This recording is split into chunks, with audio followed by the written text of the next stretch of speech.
Vamos a continuar con tendinopatía alrededor del codo por el doctor Tomás Pascual de Argentina.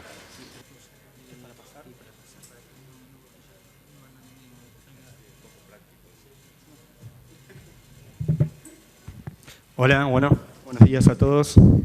Gracias por la convocatoria y quedarse hasta esta hora.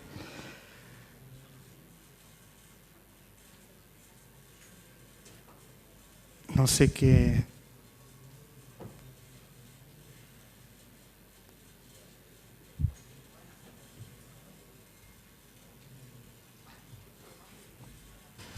La proyección del doctor. Bueno, yo me voy presentando, trabajo junto con Agustín, junto a un equipo de colegas. Somos un equipo de varios médicos, todos apasionados por la radiología y especialmente en todo lo que es la parte de portología. Yo en la clase que les traigo voy a tratar de mostrar un poquito de nuestra experiencia en todo lo que es las lesiones del codo, especialmente en gente deportiva. Ahí me están adelantando toda la clase. Ahí estamos. Bueno, entonces, como les decía, dentro del deporte, sin lugar a dudas, sacando las lesiones traumáticas, todo lo que es patología músculo-tendinosa es por lejos la causa más frecuente de lesiones con la que nos encontramos en la práctica diaria. Hoy por la tarde hay una serie de conferencias, dentro de las cuales está la del doctor Rolón, que habla acerca de las lesiones tendinosas y musculares en el deporte. Los invito a que la vengan a ver porque seguramente va a estar muy buena y con muchas actualizaciones. Con respecto al codo, puntualmente hablando, por lo general en la casuística nosotros manejamos por lejos las lesiones tendinosas, son las más frecuentes. Yo ahí les puse 85%, pero sin lugar a dudas deben ser por lo menos más del 90%. Y después hay otro tipo de lesiones con las que nos podemos encontrar, lesiones traumáticas, neuropatías y lesiones articulares, pero en nuestro centro no son tan frecuentes. Entonces, para definir las lesiones tendinosas, trato de clasificarlas de esta manera para que sea más práctico. Tenemos por un lado lesiones extrínsecas, que son todas las lesiones que son provocadas por una causa exterior, lesiones de tipo contusas, lesiones cortantes, punzantes, y dentro de esas tenemos lesiones traumáticas, como pueden ver acá. Es un paciente nuestro que practicaba wakeboard y con la anilla del cable se terminó teniendo un mecanismo de traumatismo, una herida corto-contusa y terminó cortando el tendón del bíceps. Pero por lejos lo que más frecuente vemos nosotros son lesiones de tipo intrínsecas, que son lesiones indirectas. Dentro de ese tipo de lesiones, y acá trato de representarlo, son lesiones que se generan por sobreesfuerzo. Cuando hablamos de una lesión por sobreesfuerzo, en este caso vamos a ver que son lesiones agudas, donde existe un único episodio de carga máxima que supera el umbral de absorción de ese tendón, de capacidad de respuesta, y genera lesiones de tipo avulsiones. Este tipo de lesiones las vemos, por ejemplo, en el bíceps o en las avulsiones del tendón conjunto epicondilio, en lesiones agudas por contracción brusca. Pero por lejos, sin lugar a dudas, el mayor tipo de lesión que vemos son lesiones por sobreuso. No sé acá cómo hacer para volver para atrás. En las lesiones por sobreuso, lo que vamos a ver es que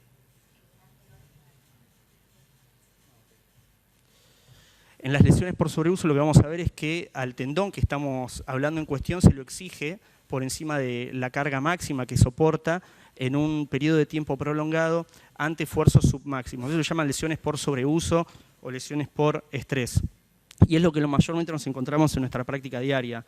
Ahora bien, dentro de nuestros pacientes, si ustedes hacen un listado de ecografía y vemos las causas de pacientes que acuden por dolor a punto de partida de una tendinopatía, tenemos tres grupos etarios bien grandes. Por un lado, tenemos aquellos pacientes que vienen con dolor por una causa tendinosa, por ejemplo, una epicondilopatía, la famosa epicondilitis, y nunca han hecho deporte, personas de edad media por lo general o personas mayores. Y en este caso vemos que hay diferentes tipos de causas no vinculadas al deporte que tienen que ver con los medicamentos. Generalmente las estatinas y las quinolonas provocan daño a nivel del tendón. Causas, por supuesto, a punto de partida genéticas que tienen que ver con la síntesis del colágeno y la matriz del tendón. Y por último, causas degenerativas. El otro gran grupo de pacientes que encontramos son tendinopatías que están sometidas a sobreuso o sobrecarga. Y acá tenemos dos grandes grupos etarios. Por un lado, gente que practica deporte, deporte de alto rendimiento o deporte amateur.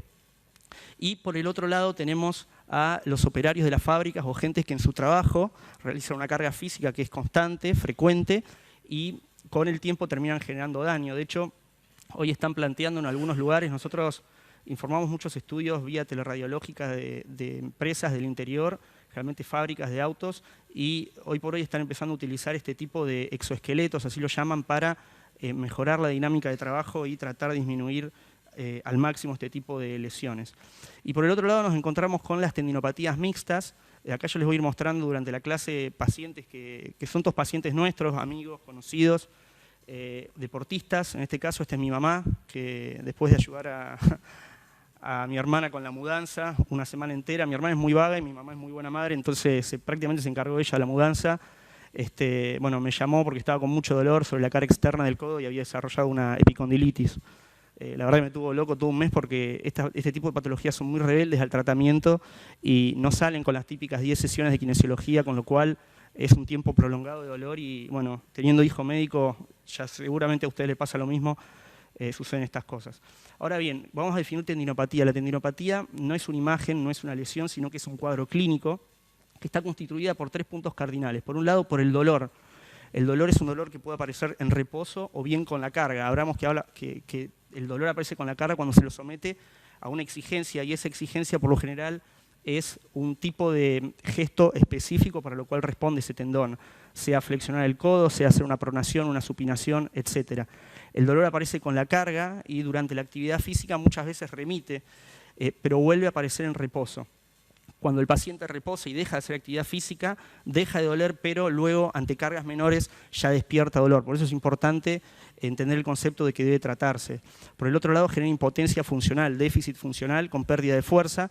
Y por último, pueden encontrar que los pacientes dicen que tienen inflamación local o tumefacción y eso tiene que ver con todo el proceso patológico. Ahora bien, todo esto que clínicamente se genera acá, se genera a partir de un mecanismo de alteración en la homeostasis del tendón normal.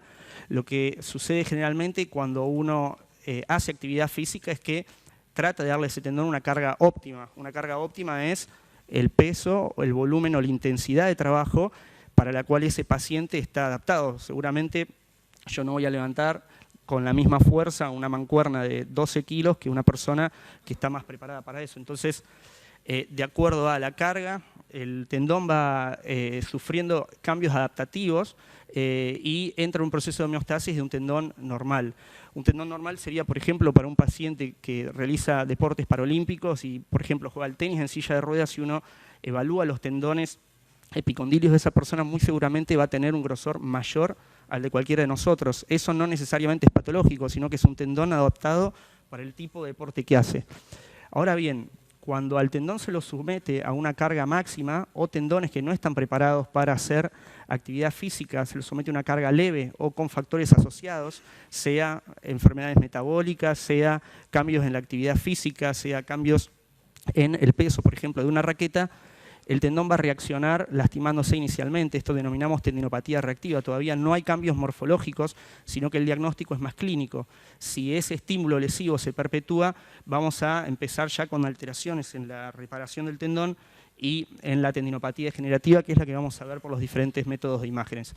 Entonces, en esta homeostasis, donde por un lado tenemos la capacidad de respuesta del órgano, y eso tiene que ver con la estructura y el reposo que se le dé, con respecto a la carga, y eso está dado por la intensidad, la duración y la frecuencia con la que se imprime, podemos tener, por un lado, deportistas de alta competencia con tendones adaptados, pero la carga física es mayor, o, como les decía, existen cambios en la técnica, cambios en el entrenamiento, cambios en el grip o en el peso de la raqueta, en este caso en particular, o personas que tienen una exigencia menor, pero por tener una menor capacidad de respuesta, porque son tendones no preparados, pueden desencadenar este tipo de cuadros también.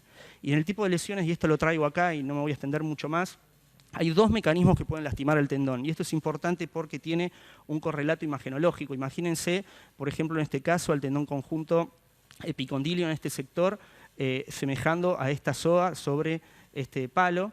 El tendón está sujeto a dos fuerzas. Por un lado, una fuerza tensil que genera distensión de las fibras y cuando esa distensión supera el umbral de elongación y de adaptación del tendón, comienza a haber micro rupturas de esas fibras en el interior de la matriz del tendón.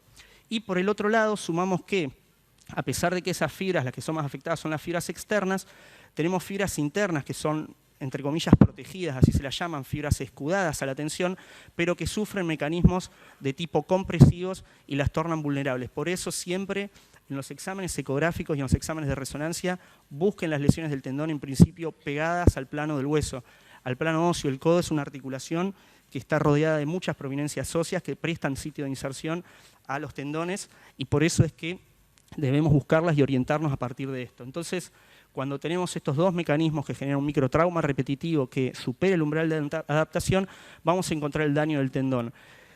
Para todo esto cabe destacar que no es una patología inflamatoria, de vuelta esto es una patología de tipo degenerativa, por desgaste. Siempre le explicamos lo mismo a nuestros pacientes. Imagínense una soga o un cable de alta tensión que va sufriendo un desgaste, donde los cables que van por dentro se van rompiendo y el tendón va degenerando. Entonces, entra en un proceso se llama de degeneración, donde hay cambios de fibrosis, microrupturas y demás. Y la imagen patológica de todo esto es el foco de tendinosis, que lo vamos a ver en resonancia blanco y en ecografía negro, hipoecogénico. Dentro de esto hay grandes cambios en la celularidad, hay cambios en el tipo de colágeno, aumento en la cantidad de glucosaminoglicanos y por ende agua, y cambios en la vascularización. Hay formación de neovasos que acarrea a su vez neoinervación, y esa neoinervación es la responsable del dolor.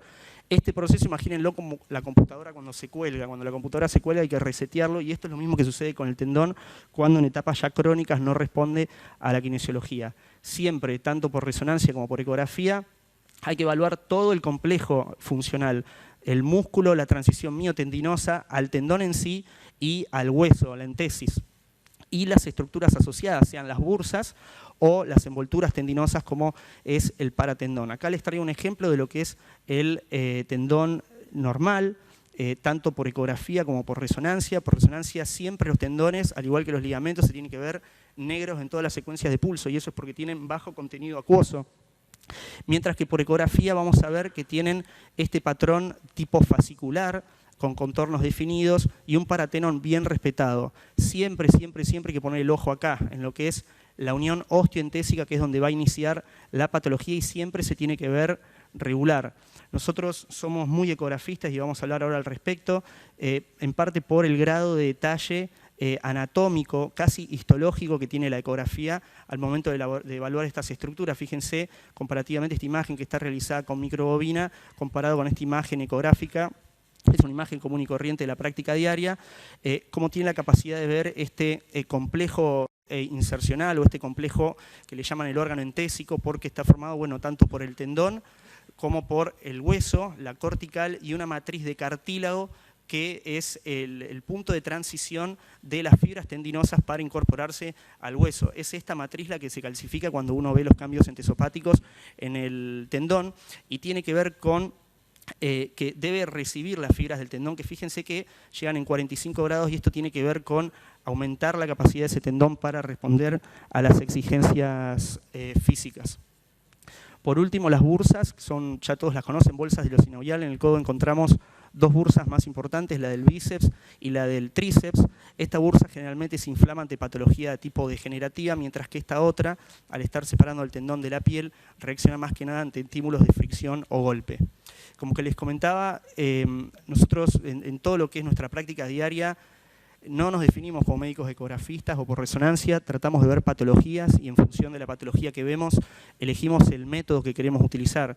Por lo general, y lo mejor que nos puede pasar es que el paciente llegue vía ecografía, porque de esa manera nos puede contar toda la historia, podemos hacer un buen examen físico e interpretar los hallazgos. Nosotros vemos patologías, no vemos imágenes, ¿sí? Muchas imágenes parecen patológicas y no necesariamente causan dolor. Entonces, como les decía, usamos los dos métodos, tenemos libertad gracias a la parte administrativa de nuestras instituciones de complementar nuestras resonancias con ecografías y viceversa, de ecografía hacia resonancia. ¿Cuándo vamos a pedir una resonancia? Generalmente cuando debemos evaluar los planos profundos que no llegamos a ver con la ecografía, y esto nos sucede mucho con el tendón del bíceps. cuando tenemos que evaluar la extensión de una lesión en una ruptura completa que tiene indicación quirúrgica, ante las reagudizaciones de las tendinopatías crónicas y al momento de realizar diagnósticos diferenciales. El codo es una articulación compleja, tiene estructuras neurales, estructuras vasculares y otro tipo de estructuras articulares que generan dolor y muchas veces confunden con tendinopatías. ¿Cuándo vamos a usar la ecografía? Cuando en estudios de resonancia tenemos, por ejemplo, pacientes operados donde la resonancia exagera por lo general estos hallazgos, cuando debemos evaluar inestabilidades tendinosas, cuando existen limitaciones técnicas porque el paciente no puede tolerar el estudio de la resonancia, o bien en las tendinopatías seculares, y ahora vamos a ver más adelante por qué. El primer punto de aprendizaje que me gustaría que se lleven a la casa es que cada tendón que se enferma porque se lo somete a una carga específica, a un gesto específico.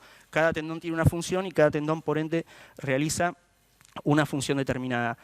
Por ejemplo, generalmente uno asocia al golf con la epitrocleitis, mientras que al tenis lo asemeja o lo relaciona con las epicondilopatías. Y esto tiene que ver con el gesto, pero fíjense que también incluso en el tenis, realizando otros tipos de movimientos, podemos generar compromiso de estructuras, por ejemplo, del compartimiento medial, y muchos pacientes tenistas consultan también por epitrocleitis en este caso.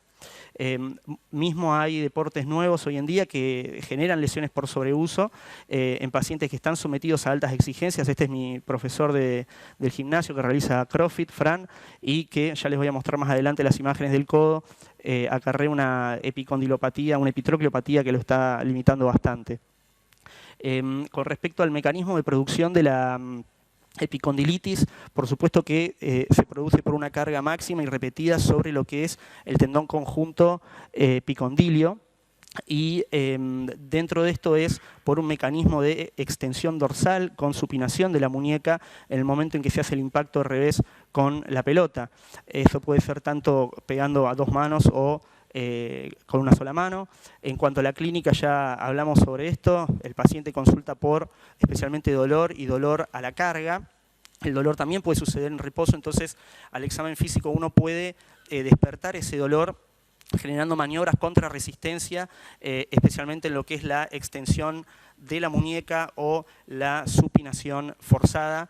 Y junto a este examen también siempre de rutina sería bueno evaluar lo que es la estabilidad de la articulación, en este caso del ligamento lateral colateral radial, para evaluar la integridad y la estabilidad en valgo de la articulación. En el espectro patológico vamos a encontrar todos los mismos hallazgos que estuvo explicando Agustín durante la clase de hombro. El primer hallazgo que vamos a encontrar es el engrosamiento tendinoso, y ya desde la tendinopatía reactiva puede haber edema del peritendón, y en las tendinopatías subagudas ya aparece el foco de tendinosis, donde encontramos los cambios histopatológicos que mencionamos ahora hace un tiempo. Cuando ya vemos cambios entesopáticos en la superficie de entesis, tenemos que pensar que son tendinopatías crónicas que ya van a ser más difíciles de responder al tratamiento, y más tardíamente y asociados al factor pronóstico, microrupturas o rupturas parciales de mayor tamaño. Bueno, acá les muestro de vuelta los tendones, cómo debería verse normalmente por resonancia, los tendones siempre negros, y teniendo en cuenta el mecanismo de impingement tendinoso que veníamos hablando. Por lo general, los tendones que se van a ver afectados son los que están más anteriores y pegados al plano del hueso, y de esto por lejos el más frecuentemente afectado es el tendón del segundo radial externo, seguido por el extensor común de los dedos. Muy bien. Como les decía, la ecografía generalmente para nosotros es el método de elección para ver todos estos cambios histopatológicos, los cambios más leves. Como decíamos, el foco de tendinosis pegado siempre a la unión osteoentésica con pérdida del patrón fascicular. Siempre es fundamental el examen comparativo para poner en evidencia en ambos lados a la patología, y el Doppler, que es una herramienta que utilizamos mucho nosotros para poder terminar de constatar estas patologías. La irregularidad de la entesis también es muy importante, y para esto la vamos a estudiar bien mediante ecografía. La resonancia no tiene mucha sensibilidad tanto para evaluar las entesopatías como las calcificaciones, y esto es muy importante porque el grado de irregularidad de la cortical, de la entesopatía, va a determinar el grado de cronicidad y como todo, a mayor cronicidad va a haber menor respuesta al tratamiento, mayor tiempo de tratamiento y muy probablemente haya que recurrir a terapias invasivas o mínimamente invasivas para reactivar y despertar a ese tendón.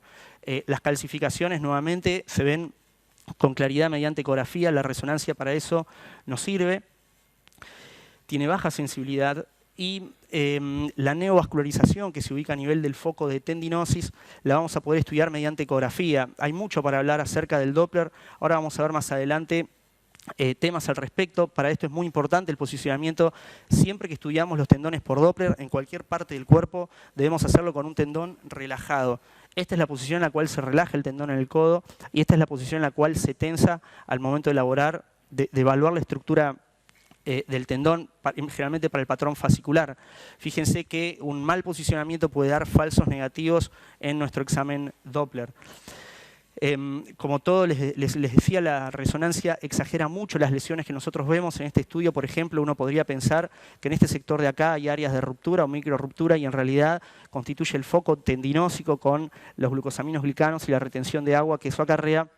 Es una imagen, por supuesto, exagerada. Fíjense cuando lo vemos con ecografía, el Doppler y la imagen estructural fascicular nos tranquiliza y vemos que es un tendón muy tendinopático, con cambios entesopáticos crónicos, pero sin una ruptura de tendón definida. ¿Cuándo debemos sospechar que hay rupturas parciales? Bueno, por un lado, por la parte clínica. La clínica es importantísimo en esto. Generalmente este es el curso que siguen las tendinopatías crónicas, mal tratadas o no tratadas, con etapas de, si esto fuera el umbral de dolor y lo negro fuera no dolor, etapas donde hay remisión de la enfermedad, etapas donde existe dolor crónico, intermitente, y ante ciertas situaciones, por ejemplo, haciendo deporte, ante un esfuerzo máximo, uno puede despertar dolores agudos, como si fuese una lesión muscular. Ahí uno debe pensar que existen áreas de ruptura del tendón, de microruptura o de nanoruptura. Ese es un concepto importante para entender, son las reagudizaciones. ¿Y cómo se ven esas reagudizaciones? Por supuesto en ecografía, como áreas negras, bien hipoecogénicas o anecogénicas, sin Doppler en su interior. El Doppler en este caso, fíjense que está en relación al foco de tendinosis y en este sector de acá tenemos una imagen negra bien definida que nos muestra un área de ruptura. ¿Cuándo debemos también sospechar ruptura? Bueno, cuando hay cambios en las imágenes, en la evolución, sumado a la clínica. Este paciente acarrea una tendinopatía crónica epicondilia de varios meses de evolución. Fíjense, pueden ver la entesopatía, un tendón bien engrosado, negro, y meses después nos consulta porque practicando squash sintió en un revés un dolor agudo muy fuerte que lo sacó de la actividad física y cuando nos viene a ver vean cómo el tendón sufrió cambios morfológicos avanzados y tenemos un área negra que no rellena con Doppler y correspondía a un área de ruptura. Hay diferentes tipos de rupturas en cuanto a magnitud. La resonancia también permite verlas muy bien cuando ya son rupturas macro y muchas veces generan lesiones asociadas, incluso degenerativas, del ligamento colateral externo, como pueden ver acá en estas rupturas parciales extensas, lo cual genera una inestabilidad mayor y agrava este tipo de tendinopatía. Tenemos otro tipo de rupturas, en este caso en una lesión por sobreesfuerzo, una lesión aguda en contexto de una tendinopatía crónica con una ruptura completa del tendón y retracción y ondulación de las fibras distales. Otro punto que es fundamental llevarse a la casa es que una vez que el tendón sufre un daño estructural crónico, nunca vuelve a ser el tendón inicial. Estuvimos con Agustín hace unos meses en Chile, donde estuvimos dando unas charlas junto a unos médicos que realizaban ondas de choque, y ellos nos querían demostrar que a través de las ondas de choque tenían la capacidad de hacer una regresión en cuanto a la imagen hacia tendones sanos, restituciones ad integrum. La verdad que en nuestra experiencia eso no lo hemos visto. Generalmente, por ejemplo, como ven en este caso, tenemos un paciente que venía por una tendinopatía del segundo radial externo del lado izquierdo. Cuando hacemos el análisis comparativo vemos que también hay un tendón tendinósico con irregularidad en la superficie ósea. Acá pueden ver un pequeño espolón óseo. El lado que dolía tenía neovascularización, mientras que el lado que no dolía, que era una tendinopatía secular vieja que él recordaba, estaba sintomática, pero fíjense que tenemos ya daño estructural con Doppler, por supuesto, en este caso negativo. Incluso fíjense en este paciente, un mismo paciente con una tendinopatía secular vieja, asintomática del segundo radial externo, que consultaba por una tendinopatía subaguda y dolorosa del tendón conjunto epitroclear. Entonces, bien, y otra de las preguntas que surge es, bueno, ¿hay alguna especie de clasificación del tendón? ¿Cómo uno puede determinar qué tipo de tratamiento realiza? Las únicas clasificaciones que están en la bibliografía son clasificaciones histoanatomopatológicas. Las diferentes están en 4 grados y están basadas en el grado de ruptura que hay dentro del tendón. La verdad que no tenemos, tanto los radiólogos como los traumatólogos, una clasificación definida, pero los 3 puntos cardinales que uno debe ver a la hora de determinar el tratamiento son la presencia o no de rupturas parciales, la lesión o no del ligamento colateral externo, en este caso, que hacen al grado de estabilidad articular junto con los tendones, y el grado de cronicidad de esa lesión. Como tratamiento, les decía, la escalada del tratamiento siempre comienza con la kinesiología, no son patologías fáciles de tratar, llevan su tiempo y este es el punto donde el radiólogo quizás entra en acción cuando nos solicitan realizar procedimientos intervencionistas. Los kinesiólogos hacen muchos procedimientos intervencionistas, como el MEP, por ejemplo, y cada vez más ahora están primero con nosotros, después por su cuenta, realizando estudios intervencionistas dirigidos mediante ecografía. Generalmente a nosotros lo que nos solicitan es realizar punciones con infiltración, que pueden ser de plasma rico, de corticoides. En este caso, cuando, por ejemplo, tenemos este paciente que venía por una tendinopatía, el segundo radial externo, nos pidieron infiltrarlo. Los puntos que uno tiene que evaluar, digo, cuáles son los puntos a donde uno apunta, son generalmente estos 3. Por un lado, el peritendón.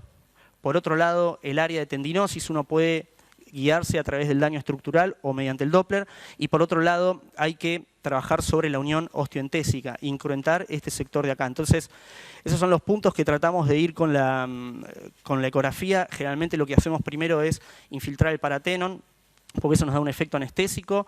Luego, en este caso, que era una infiltración de plasma rico, podemos realizar una infiltración dentro del tendón y finalmente lo que hacemos es un tratamiento de incruentación de la entesis. Golpeamos la unión osteoentésica para que eso sangre, libere factores reparatorios y mejore la curación del tendón. Guarda con las infiltraciones. Esto es un paciente que nos vino a ver, no fue infiltrado por nosotros, fue infiltrado a ciegas, tenía 3 infiltraciones, acá pueden ver el sitio de entrada, y nos consultaba porque tenía una prominencia ósea que le molestaba sobre la cara interna del codo. Esa prominencia ósea, en este caso estamos hablando de la epitróclea, correspondía mismo a la prominencia ósea de la epitróclea, que era normal, pero lo que había sucedido es que había habido una atrofia cutánea muy grande por necrosis lipídica sobre este sector de acá por acumulación del corticoide, y eso tiene que ver muchas veces con que queda coleccionado el corticoide en ese sector y o no fue diluido. Muy bien. ¿Cuánto queda? Me figuran 5. Bueno, me apuro porque me queda un montón. Vamos a pasar esto entonces del tratamiento. Diagnósticos diferenciales hay varios que hay que descartar. Por un lado, el atrapamiento del nervio radial a nivel sensitivo, se llama síndrome del túnel radial.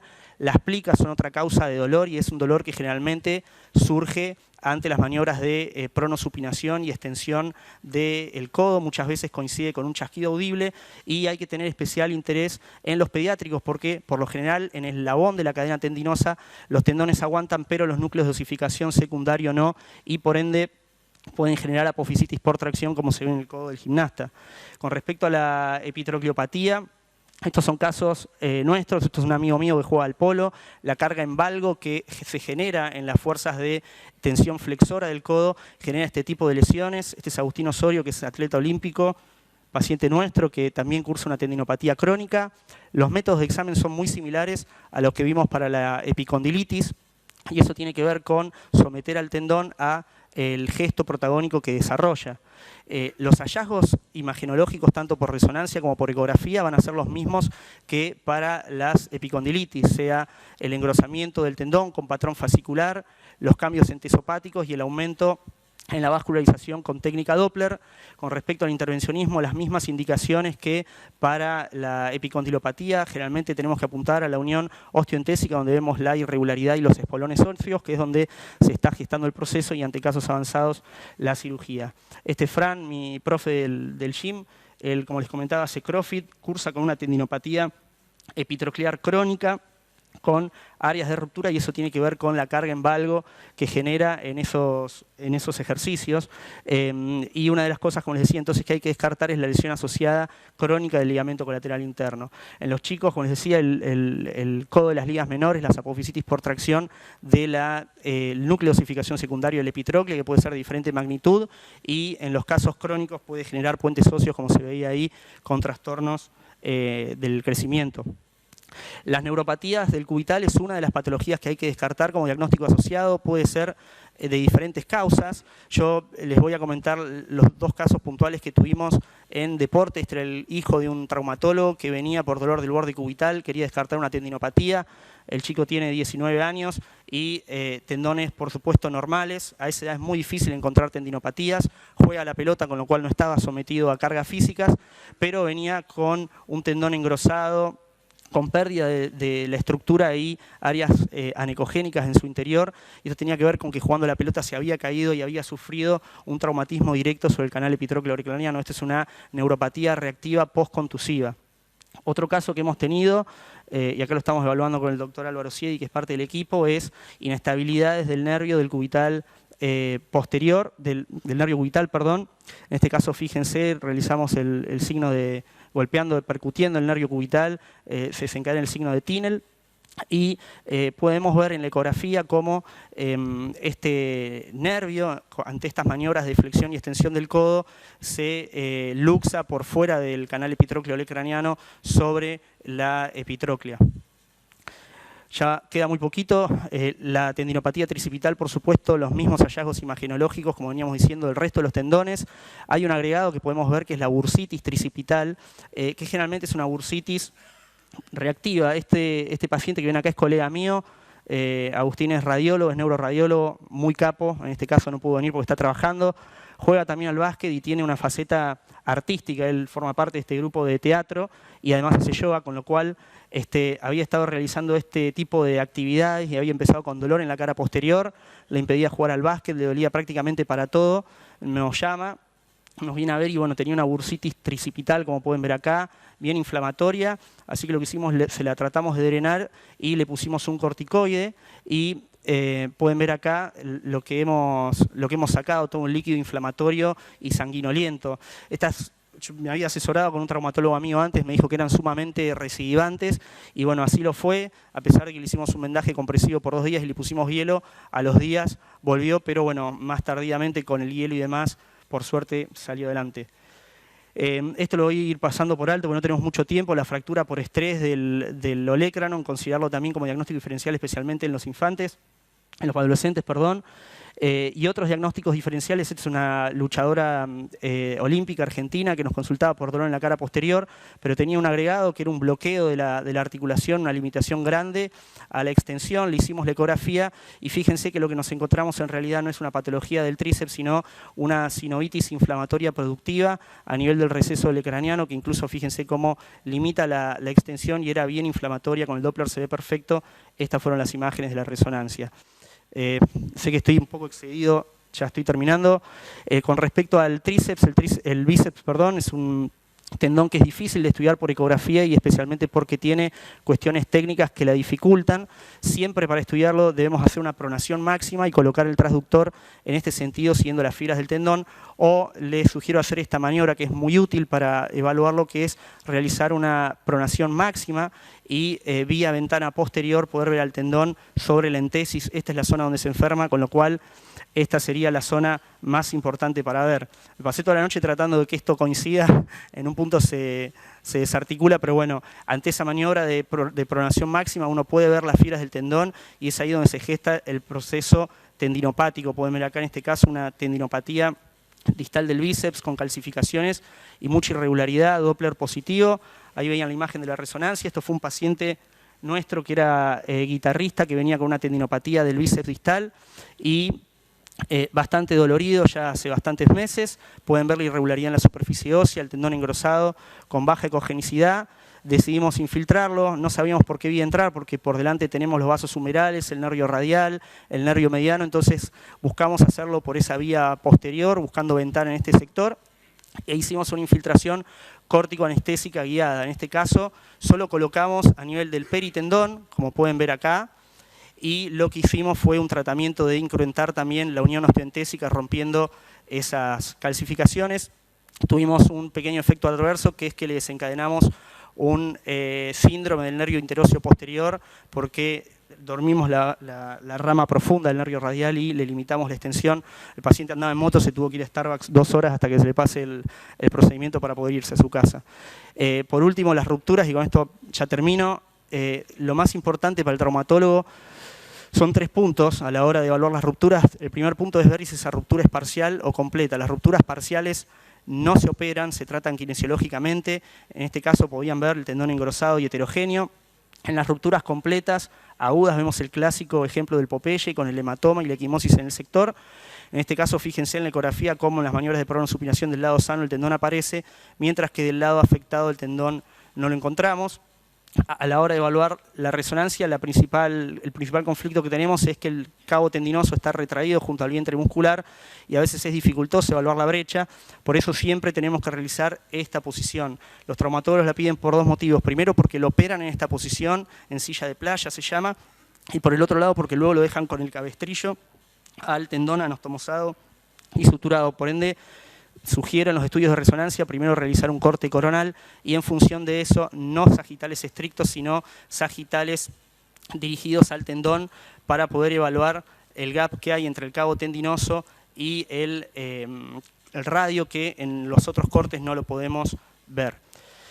Este es el último caso que les muestro. Estuvimos hace una semana con mi pareja en Brasil practicando kitesurf. El kitesurf es un deporte que utiliza mucho flexión de codos y, bueno, como anillo al dedo médico, uno siempre pensando en el trabajo y en las clases. Me encontré que mi instructor tenía una ruptura del bíceps distal, así que lo grabamos y le prometimos que le íbamos a poner en la clase. Es una ruptura crónica que la había realizado en uno de los saltos. En la cirugía lo que se hace es una tenoviodesis distal del tendón, se lo aboca a la tuberosidad bicipital del radio a través de un tornillo interferencial con hilos de tenoresistencia. La verdad que las cirugías no todos los traumatólogos las operan, miran 3 cosas, como les decía, si la ruptura es parcial o completa. Si la ruptura es completa, evalúan el grado de cronicidad. Más de 15 días no lo operan, menos de 15 días tratan de hacer la operación y eso tiene que ver con el grado de retracción, la atrofia del músculo y los cambios fibrosos. Y por último, muchas veces lo que se evalúa es el dolor. Hay personas que terminan con dolor residual. Los no operados casi no tienen limitaciones en la flexión, se habla de un 10 a un 20%, con lo cual en el déficit de flexión muchos no los operan.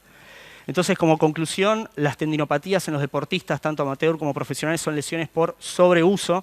El tendón afectado depende del gesto lesivo. En el tenis, con el revés, pensar en las tendinopatías del segundo radial. Todos los deportes que generen carga medial del codo, pensar en el tendón conjunto epitroclear.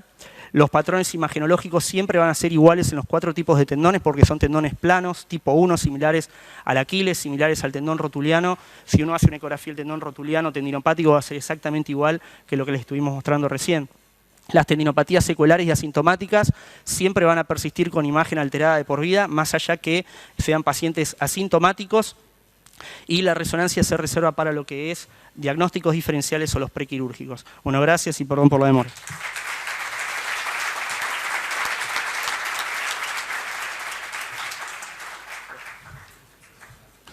Gracias, damos por terminado.